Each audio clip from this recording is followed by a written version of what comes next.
أعوذ بالله من الشيطان الرجيم بسم الله الرحمن الرحيم يا أيها الذين آمنوا اتقوا الله حق تقاته ولا تموتن إلا وأنتم مسلمون صدق الله العظيم আল্লাহ তাআলা বলেন, হে ওই সকল মানুষ যারা ঈমান এনেছো, তোমরা আল্লাহ তাআলাকে ভয় করার মতো ভয় করো, আর তোমরা মৃত্যুবরণ করবে না।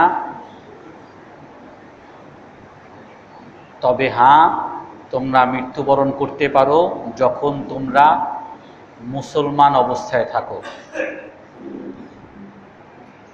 তো এই আয়াতের মধ্যে আল্লাহ তাআলা গুরুত্বপূর্ণ দুইটা বিষয়ের কথা বলছেন। একটা হলো তাকওয়া আর একটা হলো ইসলাম। যে তাকওয়ার মতো আল্লাহ তাআলাকে ভয় করার মতো ভয় করো, আর আরেকটা হলো যে মুসলমান অবস্থা ছাড়া মৃত্যুবরণ করবে না। তাকওয়া এমন একটা বিষয়, যে বিষয়টা সমস্ত ইসলামিক বিষয়ের মূল উদ্দেশ্য। আল্লাহ তাআলা কোরআনের মধ্যে বলেন, ওয়ামা খালাকতুল জিন্না ওয়াল ইনসা ইল্লা লিয়াবুদুন, আমি মানব জাতি আর জিন জাতিকে সৃষ্টি করেছি আমার ইবাদত করার জন্য। তো মানব জাতি জিন জাতি সৃষ্টির উদ্দেশ্য হলো ইবাদত করা, আর সকল ইবাদতের উদ্দেশ্য হলো তাকওয়া অর্জন করা। আপনি রোজা ইবাদত, আল্লাহ তাআলা বলেন কি, ইয়া আইয়ুহাল্লাযীনা আমানু কুতিবা আলাইকুমুস সিয়ামু কামা কুতিবা আলাল্লাযীনা মিন ক্বাবলিকুম লাআল্লাকুম তাত্তাকুন, যে হে মুমিনগণ, তোমাদের উপরে রোজা ফরজ করা হয়েছে যেভাবে তোমাদের পূর্ববর্তী লোকজনের উপরে রোজা ফরজ করা হয়েছিল। উদ্দেশ্য কি? যাতে তোমরা তাকওয়া অর্জন করতে পারো। তো রোজার উদ্দেশ্য হলো তাকওয়া অর্জন করা। হজের উদ্দেশ্য কি? লা ইয়ানালাল্লাহা লুহুমুহা ওয়ালা দিমাউহা ওয়ালাকিন ইয়ানালুহুত তাকওয়া, যে কোরবানির উদ্দেশ্য হলো আল্লাহর কাছে কোরবানির গোশতও পৌঁছে না, আল্লাহ তাআলার কাছে কোরবানির রক্তও পৌঁছে না, আল্লাহ তাআলার কাছে পৌঁছে হলো তোমাদের তাকওয়া।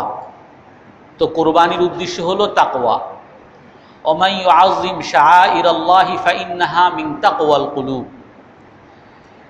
আল্লাহ তাআলার নিদর্শনাবলী অর্থাৎ হজে যে সমস্ত বিষয়কে আমরা সম্মান করি, বাইতুল্লাহকে সম্মান করা, সফা মারওয়াকে দৌড়ানো, আরাফার অবস্থান করা, যেগুলোকে আমরা সম্মান করি, যে আল্লাহ তাআলা বলেন এইগুলোকে সম্মান করার উদ্দেশ্য হলো ফাইন্নাহা মিন তাকওয়াল কুলুব, অন্তরের খোদাভীতি। অর্থাৎ হজের উদ্দেশ্য তাকওয়া।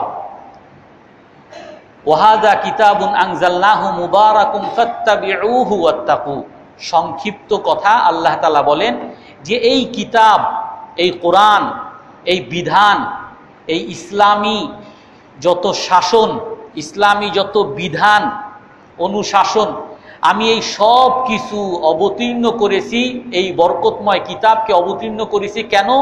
যাতে তোমরা এই কিতাবের অনুসরণ করো, সমস্ত ইসলামের বিধিবিধানকে অনুসরণ করো। কেন? ফাত্তাবিউহু ওয়াত্তাকু, যাতে তোমরা তাকওয়া অর্জন করতে পারো। তো তাকওয়া হলো সমস্ত ইবাদতের উদ্দেশ্য। মানুষ সৃষ্টির উদ্দেশ্য হলো ইবাদত, আর সকল ইবাদতের উদ্দেশ্য হলো তাকওয়া। আর এই জন্য কোরআনের এক জায়গায় আসছেন যে আল্লাহ তাআলা বলেন যে আমি আগের যুগের সমস্ত নবীদেরকে এই ওসিয়ত, এই নির্দেশ করেছি, এবং তোমাদেরকেও এই নির্দেশ করতেছি যে তোমরা সবাই তাকওয়া অর্জন করো। আল্লাহ তাআলা এখানেও বলতেছেন, ইয়া আইয়ুহাল্লাযীনা আমানুত্তাকুল্লাহা হাক্কা তুকাতিহি, হে মুমিনগণ তোমরা তাকওয়া অর্জন করো। অন্য এক আয়াতে আছে, ইয়া আইয়ুহাল্লাযীনা আমানুত্তাকুল্লাহা ওয়া কুনু মা'আস সাদিকিন, হে মুমিনগণ তোমরা আল্লাহকে ভয় করো, তাকওয়া অর্জন করো এবং সত্যবাদীদের সাথে থাকো। তো এই তাকওয়া রসুল হযরত মুআয ইবনে জাবাল রাদিয়াল্লাহু তাআলা আনহুকে বলেন, ইত্তাকিল্লাহা হাইসু মা শিতা, তুমি আল্লাহকে ভয় করো যেখানেই তুমি থাকো, সর্বদা তুমি আল্লাহকে ভয় করো, তাকওয়া অর্জন করো। ওয়া আতবি'is সাইয়্যাতাল হাসানা, কোনো গুনাহ হয়ে গেলে সাথে সাথে একটা নেক আমল করো, কারণ ওই নেক আমল দ্বারা তোমার গুনাহকে আল্লাহ তাআলা মাফ করে দেয়। ওয়া খালিকিন নাসা বিখুলুকিন হাসান, মানুষের সাথে তুমি ভালো ব্যবহার করো। তো তাকওয়া হলো সমস্ত ইবাদতের মূল উদ্দেশ্য। এখন আজই আমাকে একজনে প্রশ্ন করছেন যে হুজুর, মুমিন আর মুত্তাকি এই দুইটার মধ্যে পার্থক্য কি? তো আমি ওনাকে বলছি আজকে সেই বিষয়টা বলবো। তো আমি যেই কথার দ্বারা আমি কি বুঝাইলাম, যে ঈমান, ইসলামের 5টা রকম, তার মধ্যে ঈমান, নামাজ, যাকাত, রোজা, হজ, ইবাদত। এই ইবাদতের উদ্দেশ্য হলো তাকওয়া অর্জন করা। তাহলে মুমিন যে সে হয়তো মুত্তাকি না, কিন্তু যে মুত্তাকি সে মুমিন। অর্থাৎ মুত্তাকিটা বিশেষ আর মুমিনটা একটু ব্যাপক, এই হলো পার্থক্য। তো এখন প্রশ্ন আসবে যে তাকওয়াটা কি? এত বলতেছেন তাকওয়া তাকওয়া, তাকওয়াটা কি? যে তাকওয়া হলো, রাসূলুল্লাহ সাল্লাল্লাহু আলাইহি ওয়াসাল্লাম বলেন যে তাকওয়া হলো, তাফসিরে কুরতুবিতে, তাফসির ইবনে কাসিরে আসছে যে তাকওয়া হলো আই ইউতাআ ফালা ইউসা ওয়া আই ইউশকারা ফালা ইউমসা ওয়া আই ইউশকারা ফালা ইউমসা ওয়া আই ইউযকারা ফালা ইউমসা ওয়া আই ইউশকারা ফালা ইউকফার। যে তাকওয়া হলো সর্বদা আল্লাহ তাআলাকে মানা, আল্লাহ তাআলার যত আদেশ আছে এগুলোকে মানা, কখনো আল্লাহ তাআলার কোনো আদেশ নিষেধের অমান্য, অবাধ্য না হওয়া, সব আল্লাহ এবং আল্লাহর রসুলের সমস্ত আদেশকে মানা এবং কখনো অবাধ্য না হওয়া। ও আই ইউশকারা ফালা ইউকফার, এবং সর্বদা আল্লাহ তাআলার কৃতজ্ঞতা জ্ঞাপন করা, কখনো আল্লাহ তাআলার না শুকরিয়া, অকৃতজ্ঞতা না করা। ও আই ইউযকারা ফালা ইউনসা, আর সর্বদা আল্লাহ তাআলার স্মরণ রাখা, আল্লাহ তাআলাকে কখনো ভুলে না যাওয়া। এটা হলো তাকওয়া। তাকওয়া হলো সর্ব অবস্থায় আল্লাহ তাআলাকে মানা, কখনো আল্লাহ তাআলার অবাধ্য না হওয়া, এবং সর্বদা আল্লাহ তাআলার কৃতজ্ঞ থাকা, কখনো অকৃতজ্ঞ না হওয়া, সর্বদা আল্লাহ তাআলার জিকির করা, স্মরণ থাকা, কখনো আল্লাহ তাআলাকে ভুলে না যাওয়া। এখন প্রশ্ন করতে পারেন যে আল্লাহ তাআলার জিকির যদি সবসময় করা লাগে তাহলে তো আর ঘুমানোও যাবে না, আর বাথরুমেও যাওয়া যাবে না, আর খাওয়াও যাবে না, সবসময় জিকিরই থাকতে হবে। রসুল হাদিসের মধ্যে বলেন, কুল্লু মুতিইন যাকির, যেই আল্লাহ তাআলাকে মানে সেই যেন জিকির করতেছে। আপনি ঘুমানোর সময় ডান কাঁধে ঘুমাবেন, ফজরের নামাজ পড়ার নিয়তে ঘুমাবেন, সারা রাত যে ঘুমাইলেন সমস্ত ঘুমটা তাহাজ্জুদ নামাজ পড়ার সওয়াব আল্লাহ তাআলা দিয়ে দিবেন আপনাকে। আপনি বাথরুমে যাচ্ছেন, বাথরুমের দোয়া পড়ে আল্লাহুম্মা ইন্নী আউযু বিকা মিনাল খুবুসি ওয়াল খাবাইস, বাথরুমে যান, বাথরুম সেরে আবার বের হন, দোয়া পড়েন গুফরানাকাল হামদুলিল্লাহিল্লাযী আযহাবা আন্নিল আযা ওয়া আফানি। আপনি বাথরুমে যতক্ষণ থাকলেন ততক্ষণ আপনার ইবাদতের মধ্যে গণ্য হয়ে গেল। আপনি চাকরি করতেছেন, আপনি ব্যবসা করতেছেন, এই সব কিছুর ক্ষেত্রে, চাকরির ক্ষেত্রে আল্লাহ তাআলার আদেশকে মানেন, হারাম উপায় অবলম্বন করেন না, ব্যবসার ক্ষেত্রে হালাল উপায় অবলম্বন করেন, হারাম উপায় থেকে বেঁচে থাকেন। এই চাকরি, এই ব্যবসা, এই কথাবার্তা সব কিছু জিকিরের মধ্যে গণ্য হয়ে যাবে। তো এই জন্য তাকওয়া হলো যে সর্বদা আল্লাহ তাআলাকে মানা, কখনো অবাধ্য না হওয়া। এবং সর্বদা আল্লাহ তাআলার কৃতজ্ঞতা, যে আমি সুন্দর করে কথা বলতে পারতেছি, আমার নিজের ক্ষমতা বলে না, আল্লাহ তাআলা দিয়েছেন বলে পারতেছি। আমি 10 টাকা তুমি গরিবকে দিলাম, এটা আমার ক্ষমতা বলে না, আল্লাহ আমাকে টাকা দিয়েছেন বলে তোমাকে দিতেছি। সর্বদা আল্লাহ তাআলার কৃতজ্ঞ থাকা। আমি, হে আমার সন্তান, তোমার বেতন আমি দিচ্ছি, তোমাদেরকে খাওয়াইতেছি, আমার ক্ষমতা বলে না, আল্লাহ তাআলা আমাকে দিছেন বলে করতেছি। সর্বদা আল্লাহ তাআলার কৃতজ্ঞ থাকা, কখনো অকৃতজ্ঞ না হওয়া, এবং সর্বদা আল্লাহ তাআলার স্মরণে থাকা, কখনো এই স্মরণ ছুটে না যাওয়া। এখন আবার প্রশ্ন করতে পারেন, যেরকম সব সময় যদি মানার মধ্যে থাকতে হয়, কখনো যদি অবাধ্য না হওয়া লাগে, তাহলে তো আমরা নবী হয়ে যাব, ফেরেশতা হয়ে যাব। এরকম কি সম্ভব? এটা কি করা কখনো সম্ভব? তো আল্লাহ তাআলা সেটাও কোরআনের আর এক আয়াতের মধ্যে বলছেন যে মুত্তাকি, একজনে গুনাহ করলেই যে সে মুত্তাকির খাতার থেকে নাম কেটে যাবে এমন না। যেমন আমরা অনেক সময় বলে ফেলি যে অমুক ইমাম সাহেব মিথ্যা কথা বলে, এ ইমাম হওয়ার আর যোগ্য নাই। অমুক মুয়াজ্জিনে মিথ্যা কথা বলে, এ ইমাম হওয়ার আর যোগ্য নাই। অমুক হুজুরে অমুক মেয়ের সাথে টাঙ্কি মারছে, এই হুজুরের পিছনে আর নামাজ নাই, শেষ। অমুকে বড় বড় তাবলিগ করে, এর তো আগে দেখছি মানুষেরটা ঠকায় ঠকায় খাইছে, এ কিসের আবার তাবলিগ করে, এর তাবলিগ দিয়ে কি হবে? মুত্তাকি যে সে কখনো গুনাহ করতে পারবে না তা না, মুত্তাকিও গুনাহ করবে, আর গুনাহ করলেই যে মুত্তাকির খাতার থেকে নাম কেটে যাবে তা না, মুত্তাকিও গুনাহ করবে।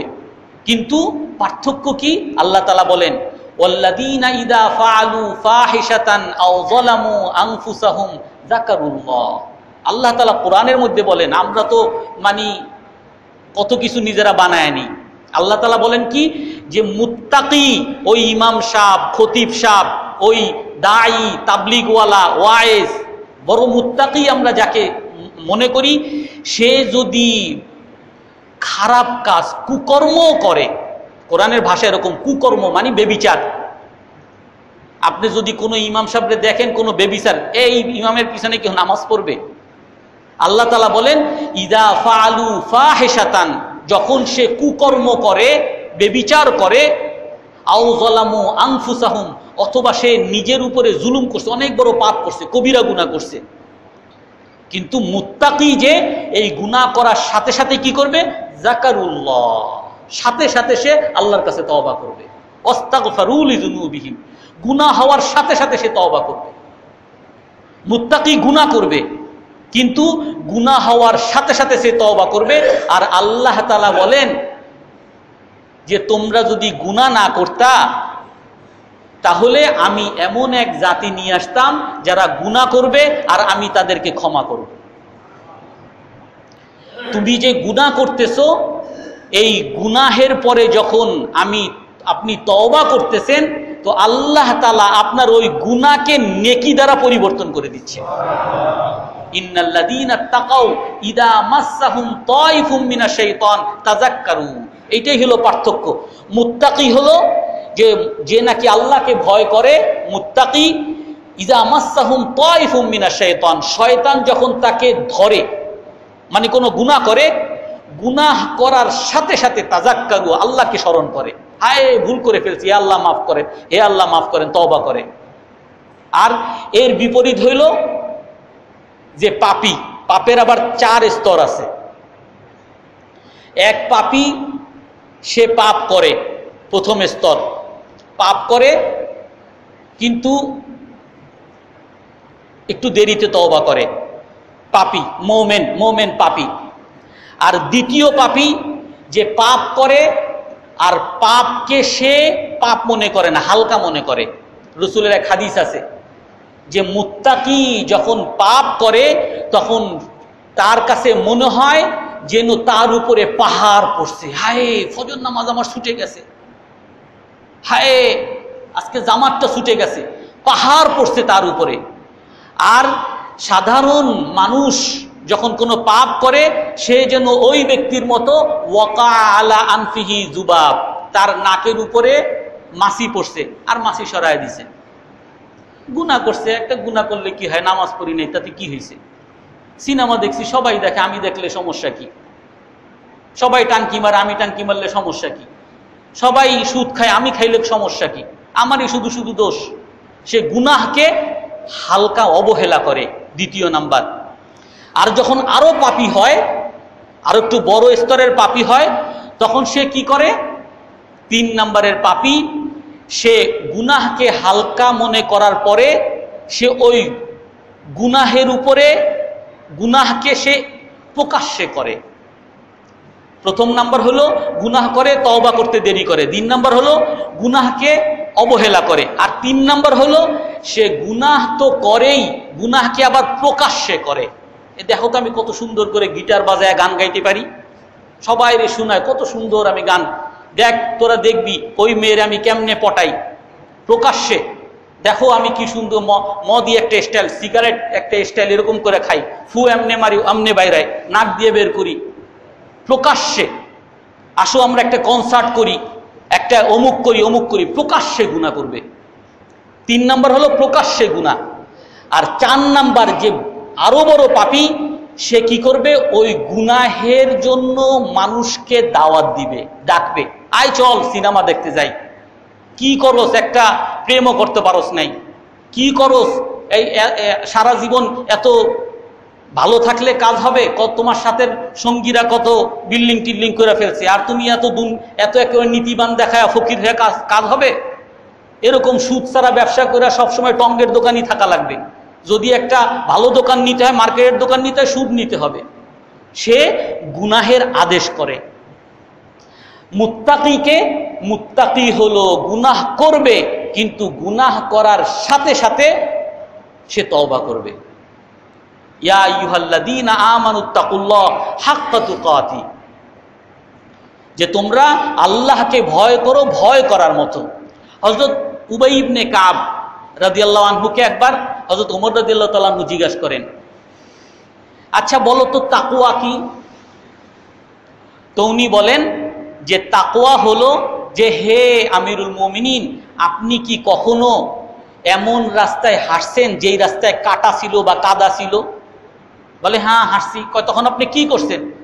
শাম্মারতুহু ওয়া মাশাইতুহু, আমি নিজেকে গুটিয়ে তারপরে বেছে বেছে চলছি। কাটা এমনে হাঁটছি, কাদা নিচে পুরা কাদা, তো আমি পা দিছি কোথায়? কাদার মধ্যে দিছি না, একটা ইট আছে, ওই ইটের মধ্যে লাফ দিয়ে একটা পা রাখছি, আবার লাফ দিয়ে আর একটু শুকনা জায়গা আছে সেখানে গেছি, কাদার মধ্যে যেন না পড়ি সতর্কভাবে চলছি।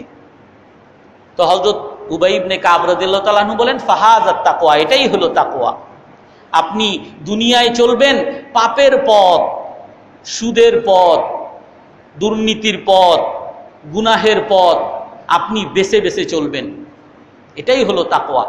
হযরত আনাস রাদিয়াল্লাহু তাআলা আনহু বলেন যে মানুষ ততক্ষণ পর্যন্ত তাকওয়া অর্জন করতে পারবে না হাত্তা ইউখজিনা লিসানা, যতক্ষণ পর্যন্ত সে তার জবানকে, মুখকে নিয়ন্ত্রণ না করে। জিহ্বাকে নিয়ন্ত্রণ করতে না পারলে সে কখনো মুত্তাকি হইতে পারবে না। এক হাদিসের মধ্যে আসছে, প্রতিদিন সকালে উঠে সমস্ত অঙ্গ প্রত্যঙ্গ বলতে থাকে জিহ্বাকে, হে জিহ্বা ইনিস্তাকামতা ফাস্তাকামনা, তুমি যদি সোজা চলো আমরাও সোজা চলবো, আর তুমি যদি বাঁকা হও আমরাও বাঁকা হব। এই জন্য মুখ দ্বারা যেটা বলবে ওই পুরো শরীর সেদিকেই চলতে থাকে। মুখে যদি ওই কোরআনের কথা বলে আর দাওয়াতের কথা বলে তো সে ওই আমলের মধ্যেই থাকবে, আর মুখে যদি ওই গুনাহের কথা, দুর্নীতির কথা আর পাপের কথা, অসভ্য কথা, গালিগালাজের কথা, তো তার আমল, তার আচরণ ওইভাবেই হতে থাকবে।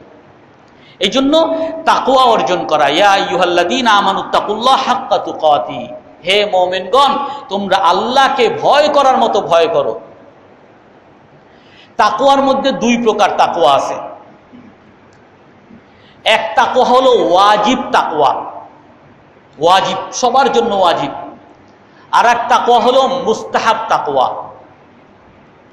ওয়াজিব তাকওয়া হলো হযরত ওমর ইবনে আব্দুল আজিজ রহমতুল্লাহ আলাইহি, উনি বলছেন লাইসাত তাকওয়া বিসিয়ামি ওয়াল কিয়ামি ওয়াল ইখতিলাতু বাইনাহুমা, যে তাকওয়া এর নাম না যে অনেক রোজা রাখে, অনেক নামাজ পড়ে, তাহাজ্জুদ পড়ে, অনেক রোজা, অনেক তাহাজ্জুদ, এর নাম তাকওয়া না। খুব একেবারে আমরা কারে মুত্তাকি মনে করি? সব সময় একেবারে মসজিদে থাকে, সারা রাত তাহাজ্জুদ পড়ে, দিনে তাহাজ্জুদ পড়ে, রোজা রাখে, মুত্তাকি। ওমর ইবনে আব্দুল আজিজ রহমতুল্লাহ আলাইহি বলেন যে মুত্তাকি, তাকওয়া তাকে বলে না সারাদিন রোজা রাখা আর সারা রাত তাহাজ্জুদ পড়া, বরং তাকওয়া কি? তাকওয়া হুয়া আদাউল আওয়ামির ওয়াল ইজতিনাবু আনিন নওয়াহি। যে তাকওয়া হলো যে আল্লাহ তাআলার সমস্ত আদেশকে, ওয়াজিবকে, ফরজকে সে পালন করে এবং সমস্ত হারাম থেকে সে বেঁচে থাকে। রোজা রাখে, তাহাজ্জুদ পড়ে, সুদ খায়, সে মুত্তাকি না। রোজা রাখে, তাহাজ্জুদ পড়ে, হারাম খায়, সে মুত্তাকি না। রোজা রাখে, বয়ান করে, সব কিছু করে, মানুষকে কষ্ট দেয়, মানুষের উপরে জুলুম করে, সে মুত্তাকি না। মুত্তাকি হলো যে নাকি ফরজ কাজকে আদায় করে এবং হারাম থেকে বেঁচে থাকে, এটা ফরজ। এই তাকওয়া হলো ওয়াজিব তাকওয়া, সমস্ত গুনাহ থেকে বেঁচে থাকা এবং সমস্ত ফরজ কাজ আদায় করা। ওমর ইবনে আব্দুল আজিজ বলেন, যদি ফরজ কাজ আদায় করে আর গুনাহ থেকে বেঁচে থাকে, ফাইন ফাআলা খাইরান ফাহুয়া খায়র, যদি এখন সে ভালো কাজ করে ভালো, আর যদি খারাপ কাজ করে আবার তওবা করে গুনাহ মাফ হয়ে যাবে। এটি হাদিসে কুদসিতে আছে যে আল্লাহ তাআলা বলেন যে আমার বান্দা আমার নিকটবর্তী হয় ফরজ আমলের দ্বারা। ফরজ আমল যখন সে করতেছে, ফালা ইয়াজালু আবদি ইয়াতাকাররাবু ইলাইয়া বিন-নওয়াফিল, এখন যত নফল পড়ে, যত তাহাজ্জুদ পড়ে আর যত রোজা রাখে, আমার আরো নিকটবর্তী হইতে থাকে। কিন্তু রোজা, তাহাজ্জুদ আর আমার ফরজ ঠিক নাই, আমার হারাম থেকে বাঁচা ঠিক নাই, এই রোজা তাহাজ্জুদের কোনো দাম নাই। এজন্য ফরজ আদায় করা, ওয়াজিব আদায় করা আর হারাম থেকে বেঁচে থাকা, এটা হলো ওয়াজিব তাকওয়া। আর মুস্তাহাব তাকওয়া হলো ওই ফরজ আদায় করার পরে এবং হারাম থেকে বাঁচার পরে সে কি করে?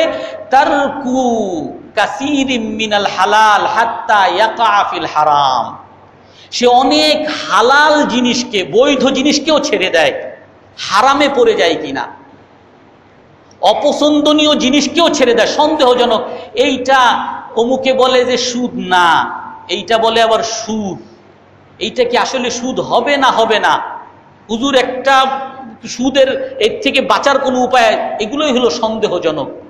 সে আমাকে গিফট দিল, এইটা কি ঘুষ হিসাবে দিছে নাকি এমনি আমারে একটা বকশিশ দিল, হাদিয়া দিল।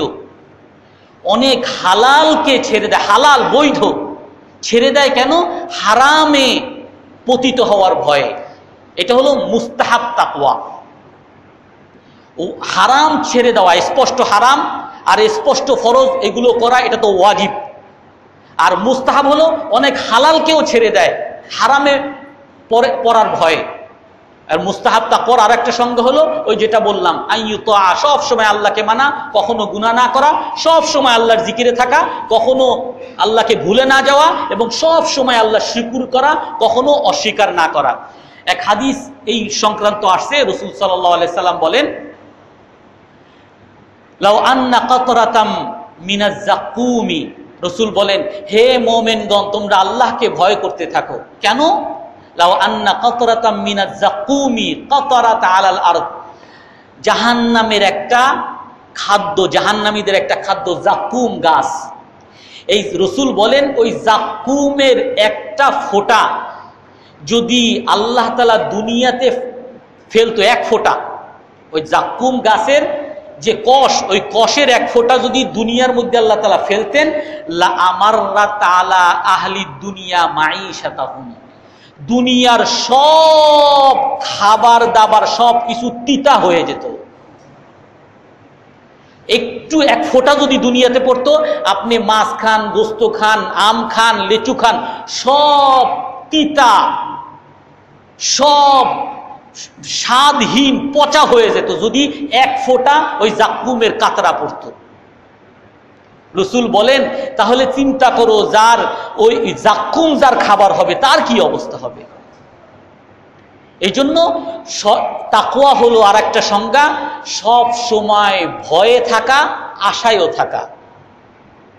সব সময় ভয়ও থাকা, হে আল্লাহ কোন গুনাহের কারণে আপনি আমাকে জাহান্নামে নিয়ে যান, আর আশায় থাকা যে আপনি তো বলছেন যত গুনাহই করি আপনার কাছে শুধু একবার ক্ষমা চাইলেই আপনি সমস্ত গুনাহ মাফ করে দেন। আশাও থাকা। রসুল একবার এক আনসারি সাহাবীকে অসুস্থ, তাকে দেখতে গেছেন। তো দেখতে যাওয়ার পরে তাকে জিজ্ঞাসা করছেন তোমার কি অবস্থা? তো উনি বলেন হে আল্লাহর রসুল, আমি তো ভালো আছি, কিন্তু আরজুল্লাহ ওয়া আখাফু যুনুবি, আমি আল্লাহর কাছে তো আশা করতেছি কিন্তু সাথে সাথে আমার গুনাহকেও ভয় পাইতেছি। তো রসুল বলেন কি তখন, লা ইয়াজতামিআনি ফি কলবি আবদিন ইল্লা আ'তাহু আল্লাহু মা তামান্না ওয়া আওয়াকাহু মিম্মা খাফ। যে যেই মুমিনের অন্তরের মধ্যে এই দুইটা জিনিস আসবে, আশা এবং ভয়, আল্লাহ তাআলা ওই মুমিন যা আশা করছে আল্লাহ তাআলা তাকে তা দিয়ে দিবেন, এবং যা সে ভয় করতেছে ওই ভয়ের বস্তু থেকেও আল্লাহ তাআলা তাকে নিরাপদ করে দিবেন। এই জন্য ওই তাকওয়া হলো আমি আল্লাহর কাছে আশাও করব আবার ভয়ও করব। ওয়ালা তামুতুন্না ইল্লা ওয়া আনতুম মুসলিমুন, এটা আবার আগামী সপ্তাহে বলি। আগামী সপ্তাহে তো ঈদ হবে মনে নাকি তারপরের সপ্তাহে ঈদ? আচ্ছা জি, কারো কোনো প্রশ্ন আছে?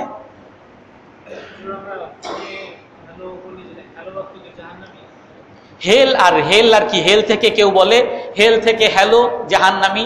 এখন যারা বলে আমরা হ্যালো তো আর ওই জাহান্নাম মানে মনে করে দেই না, যার কারণে সবচেয়ে উত্তম তো রসুল তো বলছেন যে সর্বপ্রথম তোমার কারোর সাথে দেখা হইলে আসসালামু আলাইকুম, এই জন্য আমি হ্যালোর আগে আসসালামু আলাইকুম ওয়া রাহমাতুল্লাহ বলি।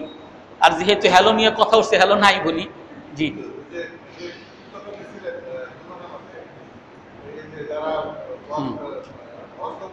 হ্যাঁ,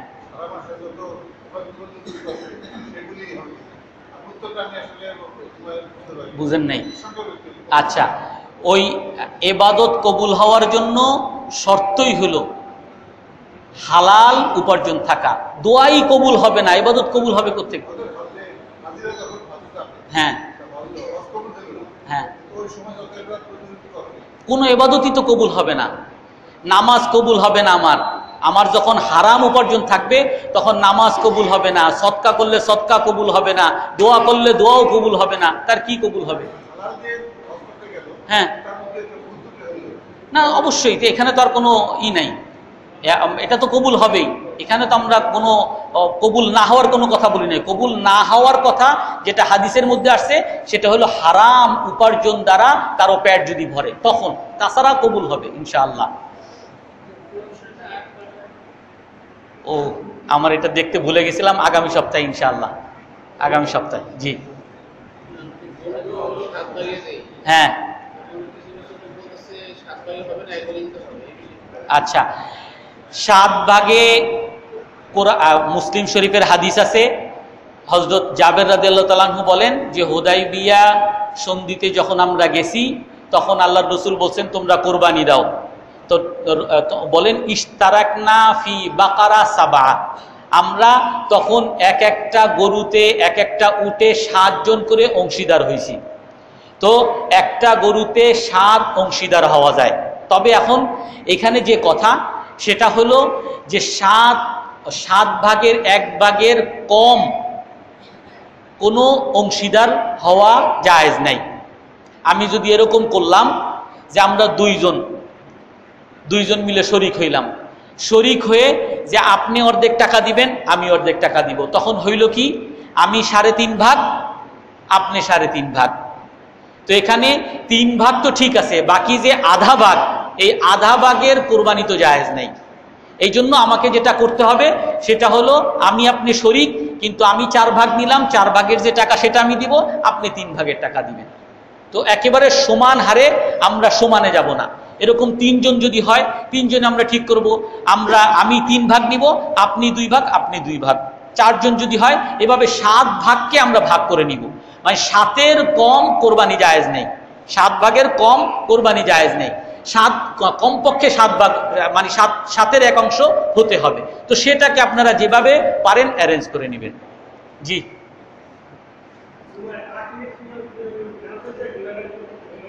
হ্যাঁ বুঝি নাই। হ্যাঁ না, গুনাহগার যদি এক তো হলো জুম্মার নামাজে হাজির না হইলে গুনাহ আছে, গুনাহ। হ্যাঁ, আখিরি জুম্মা কোনটা? ও বাদাল জুমা আর কি। আচ্ছা, না না, সেটা বললে কোনো গুনাহগার হব না, সেটা সুন্নত বা সে মুস্তাহাব, সেটা না পড়লে কেউ গুনাহগার হবে না। জি,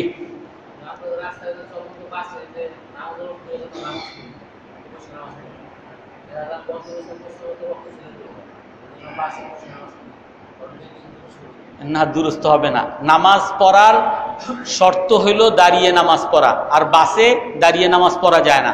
এই জন্য আর এমন জরুরত না যে আমি যদি ইচ্ছা করি আমি কিন্তু নিচে নেমে যে কোনো একটা মসজিদে পড়ে আবার আর একটা গাড়িতে উঠতে পারি, একটু দেরি হবে এতটুকু। তো সেই জন্য এটা এমন ওজোর না যে ওজোরে মানে বসে নামাজ পড়া আছে, হাদিসে আছে যে তুমি দাঁড়িয়ে নামাজ পড়ো, না পারলে বসে পড়ো। আমি যদি অসুস্থ হই সেই ক্ষেত্রে বসে পড়তে পারি, কিন্তু এখানে আমার তো সামর্থ্য আছে, আমি নেমে তারপরে আমি নামাজ পড়ে আবার আর একটা গাড়িতে উঠি।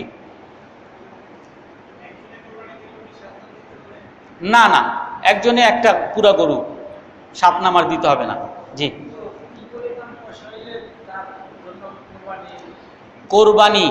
কোরবানি এক হাদিসে আছে, মান ওয়াজাদা সাআতান ফালাম ইউদাহি ফালা ইয়াকরুবান্না যে যার গরু কিনার বা ছাগল কিনার সামর্থ্য আছে, কিনতে পারতেছে, তারপরও সে কোরবানি দিল না, সেই জন্য আমার ঈদগাহে না আসে।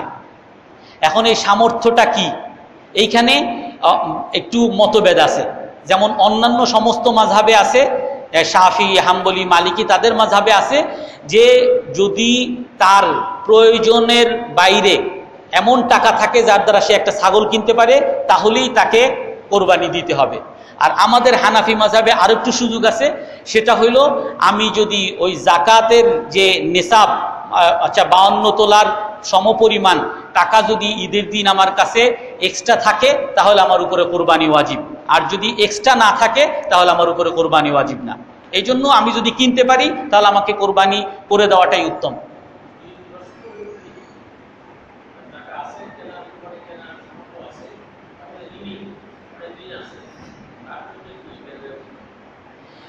ঋণ যদি এমন থাকে তার কাছে যে টাকা আছে, যে এক্সট্রা টাকা আছে, এই টাকা দিয়ে সে যদি ঋণ পরিশোধ করে তাহলে আর কোনো টাকা তার কাছে থাকবে না। এরকম যদি হয় তাহলে তাকে সামর্থ্য আছে বলে ধরে নেওয়া হয় না। তবে ঋণের মধ্যে আবার কয়েক রকম আছে, তিন রকম ঋণ আছে ফিকহের মধ্যে। তার মধ্যে একটা ঋণ আছে যে ঋণটা আমাকে এখনই পরিশোধ করতে হবে, আর একটা ঋণ আছে এখন পরিশোধ করতে হবে না, আমার ব্যাংকের লোন, আমি 1 বছর পরেও দিতে পারি। তো এখন ওই মুহূর্তে যদি আমার যে ঋণটা আছে সেই ঋণটা যদি তখনই তৎক্ষণাৎ পরিশোধযোগ্য না হয়, আমার যদি সময় পাই তাহলে আমার উপরে কোরবানি ওয়াজিব, আর যদি সময় না পাই তাহলে আমাকে কোরবানি ওয়াজিব না আমার উপরে। এই 3টা। জি জি,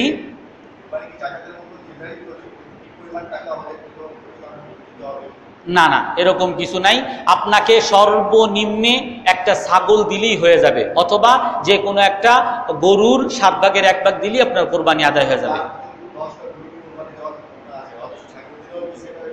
হ্যাঁ, আদায় হয়ে যাবে, ওয়াজিব আদায় হয়ে যাবে। এখন সে যদি আরো বেশি পারে তার দেওয়াটা তো উত্তম বা উচিত, ওয়াজিব না। না, ওয়াজিব না। গরু ছাগল দুটোটাই দেওয়া যায়। উত্তম রাসূল সাল্লাল্লাহু আলাইহি সাল্লাম ছাগল দিছেন, উনি নিজে যে জবাই দিছেন 2টা ছাগল জবাই দিছেন, দহা বিকাবশাইনি আমলাহাইনি, মোটা তাজা। কিন্তু আবার সাহাবায়ে কেরাম গরুও দিছেন। এই জন্য কোনটা উত্তম কোনটা অনুত্তম এটা বলা, সবগুলোই উত্তম।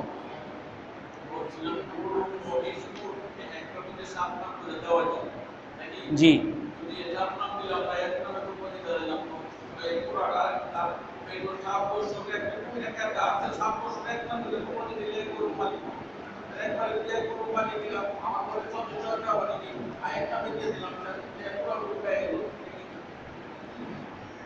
বুঝি নাই আমি ভালো করে।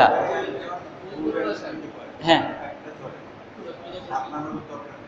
ও আচ্ছা, সেটাই আমি ওইটাই তো বললাম, আমার উপরে ওয়াজিব হলো 1 ভাগ দিলেই আমার ওয়াজিব আদায় হয়ে যাবে। আর যদি আমি বেশি দিতে পারি বেশি দিব, এটা উত্তম।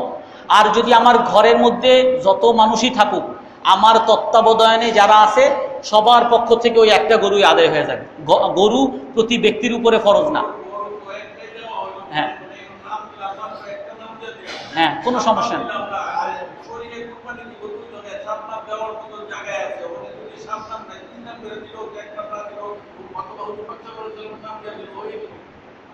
এখানে আরেকটা জিনিস ক্লিয়ার হওয়া দরকার, নাম দেওয়া আর কোরবানি দুই জিনিস। একটা হলো আমি কোরবানি করতে পারবো কমপক্ষে 7 ভাগের 1 ভাগ, বা আমি 3 ভাগ কোরবানি দিলাম, 4 ভাগ কোরবানি দিলাম, কিন্তু আমি এই 3 ভাগ বা 4 ভাগ সব আমি এক নামেই দিলাম, এখানে কোনো সমস্যা নেই, আমার কোরবানিটা আদায় হওয়া জিনিস। এখন কেউ যদি 3 নাম দেয় ভালো, কেউ যদি 3 নাম না দেয়, নিজের 1 নাম দেয়, তাতেও কোনো সমস্যা নেই, পুরো কোরবানি দিল 1 নামে, কোনো সমস্যা নেই। জি,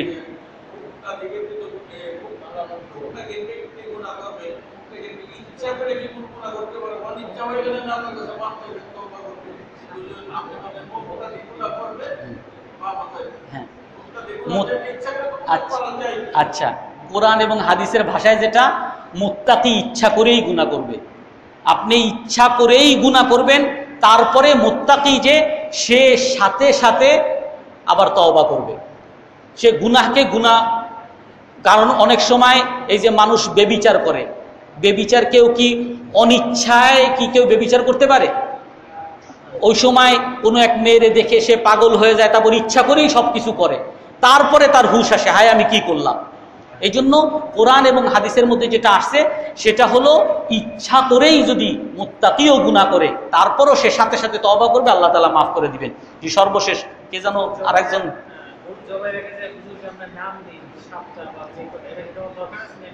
নিয়ত করলেই যথেষ্ট, নিয়ত করলে। তারপরও আছে হাদিসের মধ্যে এটাও আসছে, রসুল যখন কোরবানি দিয়েছেন তখন এরকম বলছেন, হে আল্লাহ, এই কোরবানিকে আমার এবং আমার পরিবারের পক্ষ থেকে কবুল করেন।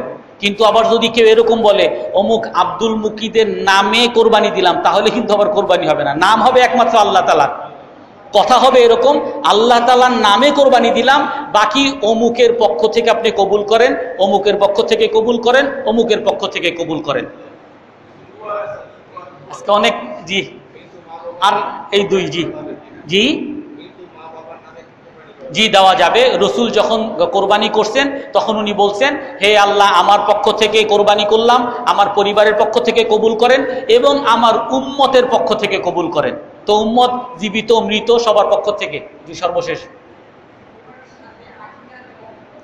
জি দেওয়া যাবে, কোনো সমস্যা নেই। হানাফি মাযহাবে আমাদের কোরবানির গরুর সাথে আকিকাও দেওয়া যাবে, কিন্তু অন্য মাযহাবে একটু বিতর্ক আছে, এই জন্য সবচেয়ে উত্তম আপনি যদি পারেন আলাদা ছাগল দিতে, আর কোনো বিতর্ক নেই। সুবহান, ছেলেদের জন্য 2টা ছাগল আর মেয়ের জন্য 1টা ছাগল। সুবহান রাব্বিক, সুবহানাকাল্লাহুম্মা ওয়া বিহামদিকা আশহাদু আল্লা ইলাহা ইল্লা আনতা আস্তাগফিরুকা ওয়া আতুবু ইলাইক।